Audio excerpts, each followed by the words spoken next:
পুরী আপামর বাঙালির কাছে যা হলো সেকেন্ড হোম।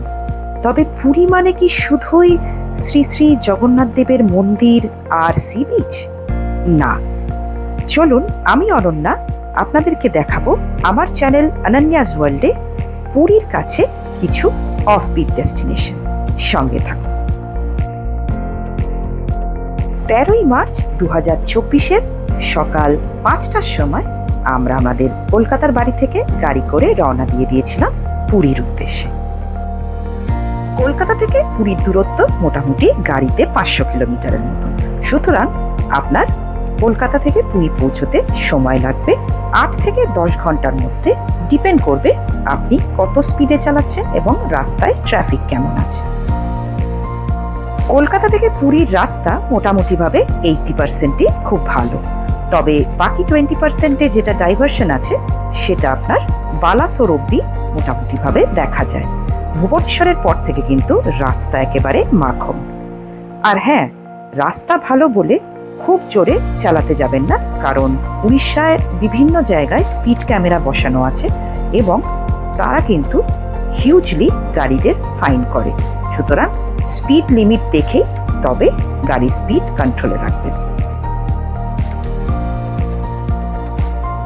এবছর পুরীতে আমাদের আস্তানা হলো পুরীর সবথেকে পুরনো এবং সবথেকে জনপ্রিয় হোটেল পুরী হোটেল। তো চলুন আপনাদেরকে পুরী হোটেলের ভেতরটা আগে দেখিয়ে দিই।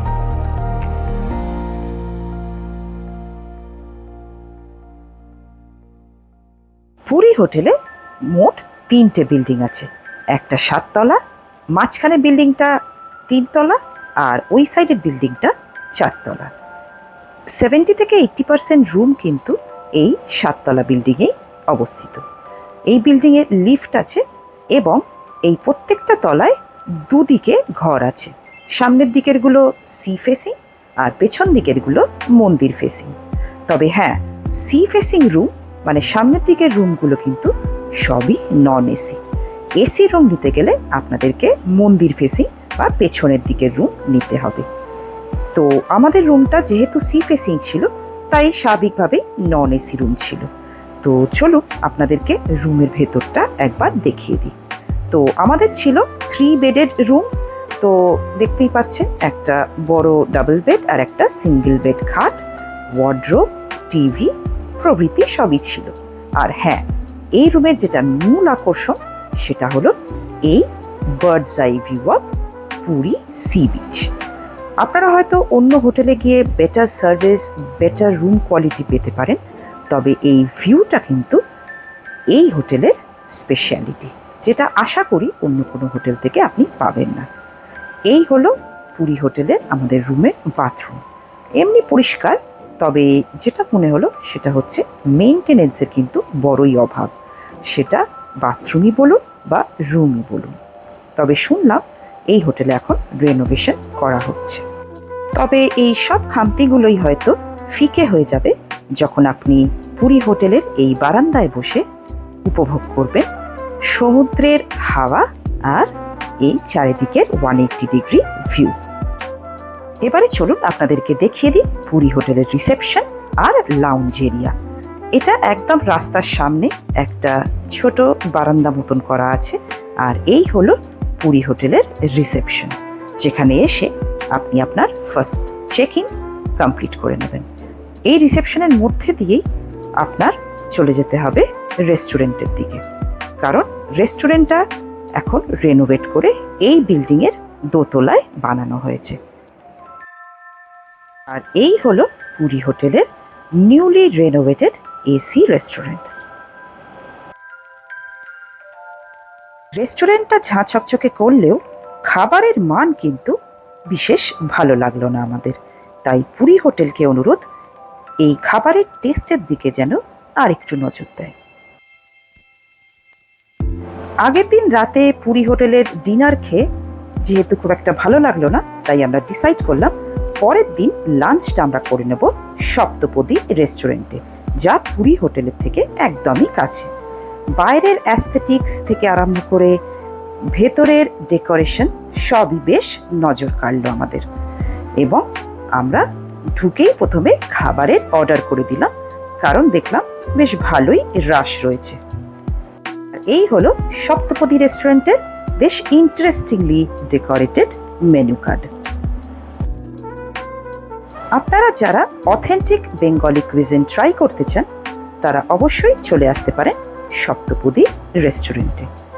আমি বলবো তুলনামূলকভাবে প্রাইস কিন্তু রিজনেবল এবং খাবারের কোয়ালিটিও আমাদের বেশ ভালো লেগেছিল। আমরা অর্ডার করে দিয়েছিলাম একটা বেঙ্গলি থালি এবং তার সাথে আলাদাভাবে রাইস আর চিতল মাছের মুইঠা।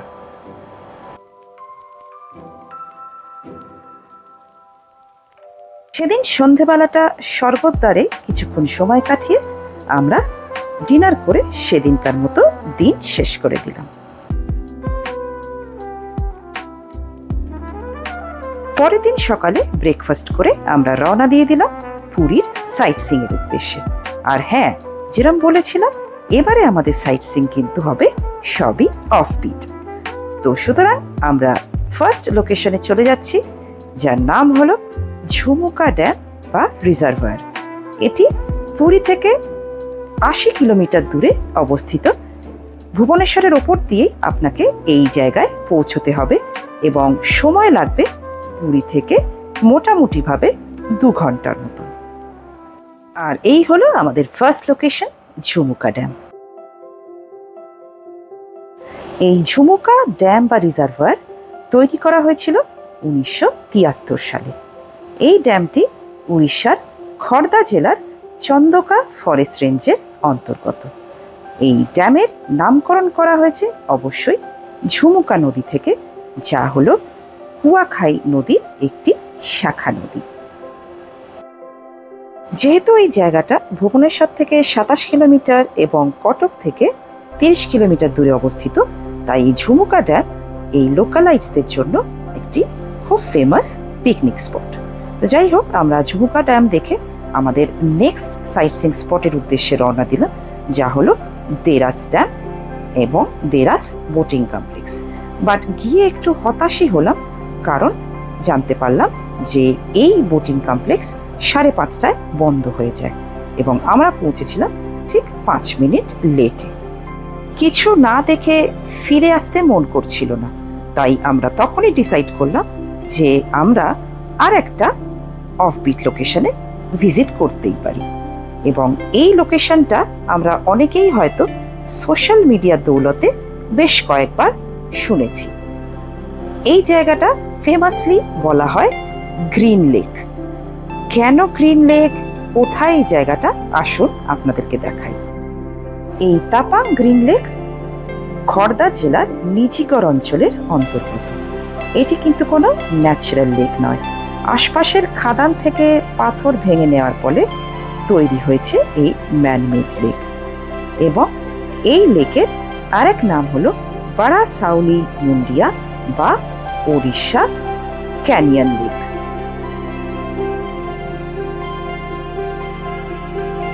সেদিনকার মতো দিন শেষ করে আমরা পরের দিন সকালে আবারও ব্রেকফাস্ট সেরে বেরিয়ে পড়লাম পুরীর আরো কিছু সাইট সিইং করতে। প্রথমেই আমরা চলে গেলাম সুদাম স্যান্ড আর্ট মিউজিয়াম। এখানে আপনারা দেখতে পাবেন বালি দিয়ে তৈরি বিভিন্ন ধরনের মূর্তি বা স্ট্রাকচার্স। এখানকার এন্ট্রি ফি হলো 30 টাকা করে প্রতিজন। এই সুদাম স্যান্ড আর্ট মিউজিয়ামের প্রত্যেকটা স্কাল্পচারের সৃষ্টিকর্তা হলেন ইন্টারন্যাশনালি ফেমাস আর্টিস্ট সুদাম প্রধান। এটি পুরী কোনার্ক মেরিন ড্রাইভের উপরে অবস্থিত এবং আপনি এখানে সকাল 7টা থেকে রাত 8:30 অবধি যে কোনো সময় এসে ভিজিট করতে পারেন। এই মিউজিয়ামে রয়েছে বিভিন্ন দেবদেবী, মনিউমেন্টস, এমনকি অ্যানিমেটেড ক্যারেক্টার্সের স্যান্ড আর্ট।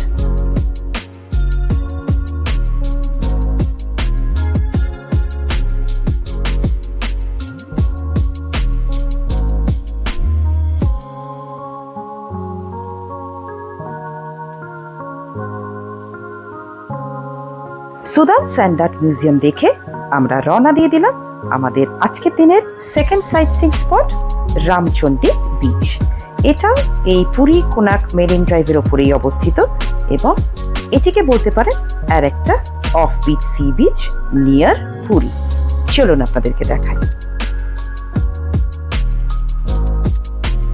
ঢোকার পরেই ডান দিকে দেখতে পাবেন রামচণ্ডী মন্দির এবং সোজা গেলেই আপনার নজরে পড়বে যে একটা সুন্দর বাঁধানো রাস্তা গিয়ে পৌঁছচ্ছে একটা খুব সুন্দরভাবে ডেকোরেট করা সি বিচের সামনে।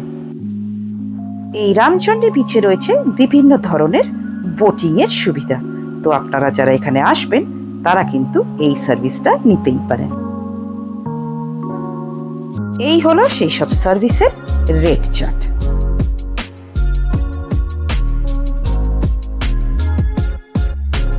বিচে কিছুক্ষণ সময় কাটানোর পরে আমরা এক ঝলক দেখে নিলাম এই রামচণ্ডী মন্দির বাইরে থেকে।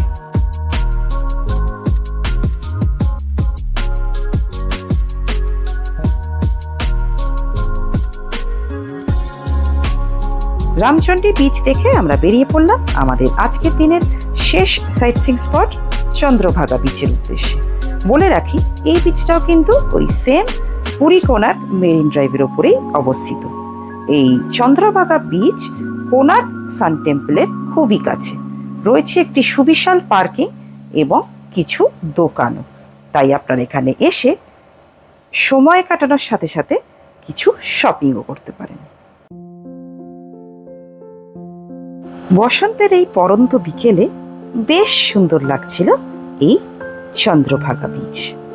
আমরা সকলেই যখন পুরীতে আসি এবং পুরীর বিচে ঘোরাঘুরি করি, একটা জিনিস হয়তো সবাই নোটিস করি যে একটু ফাঁকা, একটু অন্যরকম একটা ভাইব যদি পাওয়া যেত। তো সেটা যদি আপনি পেতে চান চলে আসতে পারেন এই চন্দ্রভাগা বিচে। আশা করছি আপনাদের এই বিচটা দারুণ লাগবে। এই চন্দ্রভাগা বিচকে সেদিনকার মতো বিদায় জানিয়ে আমরা ফিরে চললাম পুরীতে আমাদের হোটেলের উদ্দেশ্যে, কারণ কালকে আমরা পুরী থেকে রওনা দিয়ে দেব আমাদের কলকাতায় বাড়ির উদ্দেশ্যে।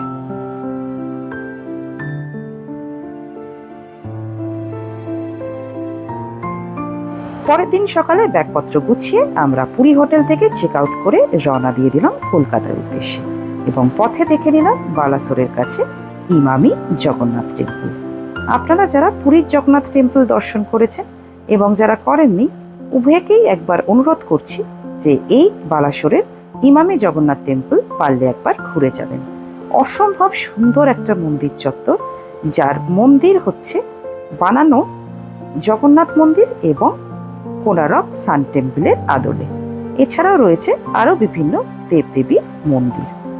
এই ইমামি জগন্নাথ টেম্পল দেখে আমরা ফিরে গেছিলাম কলকাতায়। তবে এই মন্দিরের যে ক্লিনলিনেস বা যে সুন্দর ডেকোরেশন আমাদেরকে সত্যি আকর্ষণ করেছিল।